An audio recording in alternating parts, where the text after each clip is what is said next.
एक है बहुत नहीं अज्ञान।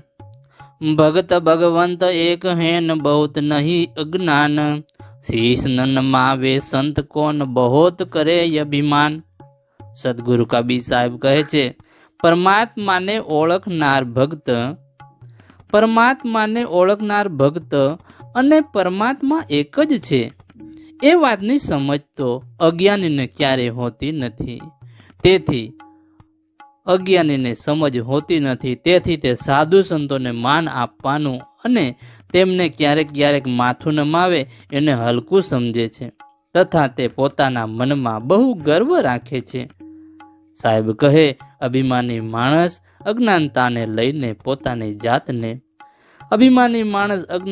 લઈને પોતાની જાતને બીજા બધા કરતા શ્રેષ્ઠ માનતો હોય છે. સંતોનું તો સર્વ જીવન પ્રભુમય હોય છે, પ્રભુમય હરિભક્તમાં હોય છે, તેથી તેઓ વંદનીય છે. પરંતુ અભિમાન જેને હોય એના અજ્ઞાનથી આંધળી થયેલી વ્યક્તિઓ સંત પુરુષોને માથું નમાવતા પણ નાનમ અનુભવે છે. આવા અજ્ઞાની અહંકારી માણસો પ્રભુના ભક્તને નથી ઓળખી શકતા, તો પછી ભગવાનને કેવી રીતે ઓળખી શકશે? સાહેબ કહે, જહાં જैसी संगत करे न तहाँ तैसा फल खाए। हरि मार्ग तो कठन है અને કયું કર પેઠા જાય. સાહેબ કહે છે, મનુષ્યો ઇન્દ્રિયો જ્યાં જેવી સંગત કરે છે તેવા ફળો પ્રાપ્ત કરે છે. હરિનો માર્ગ તો અત્યંત મુશ્કેલ છે. તેમાં આવી વ્યક્તિઓ, અજ્ઞાની વ્યક્તિઓ કેવી રીતે દાખલ થઈ શકે છે? મનુષ્યની ઇન્દ્રિયો જે વિષયોનો સંગ કરે છે તેવા ફળો તેમને પ્રાપ્ત થાય છે. અજ્ઞાની વ્યક્તિઓ, જ્ઞાન વગરના વ્યક્તિઓ ઇન્દ્રિયોના વિષયમાં આસક્ત રહી ભોગ વિલાસમાં રચી પચી રહે છે અને તેમના કર્મોના તેઓ ફળો ભોગવે છે.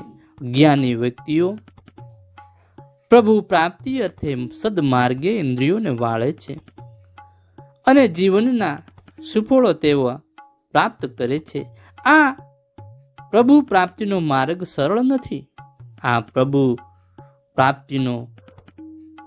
સરળ નથી, પરંતુ અત્યંત મુશ્કેલ છે. આ માર્ગે તો જીવનનું સ્વર્ગય બલિદાન પણ કરવું છે, સર્વસ્વ બલિદાન પણ કરવું છે. જ્ઞાની વ્યક્તિઓ આ કઠણ માર્ગ પર ચાલવા સતત પ્રયત્નશીલ રહે છે, પરંતુ જે હંમેશા વિષયને ભોગવવામાં જ રચ્યા પચ્યા રહે છે એવા અજ્ઞાની માણસો આવા અત્યંત મુશ્કેલી ભર્યા પ્રભુ પ્રાપ્તિના માર્ગમાં કેવી રીતે દાખલ થઈ શકશે? પ્રભુ પ્રાપ્તિના માર્ગમાં કેવી રીતે દાખલ થઈ શકે એ મોટો પ્રશ્નાર્થ છે. સાહેબ બંદગી સાહેબ.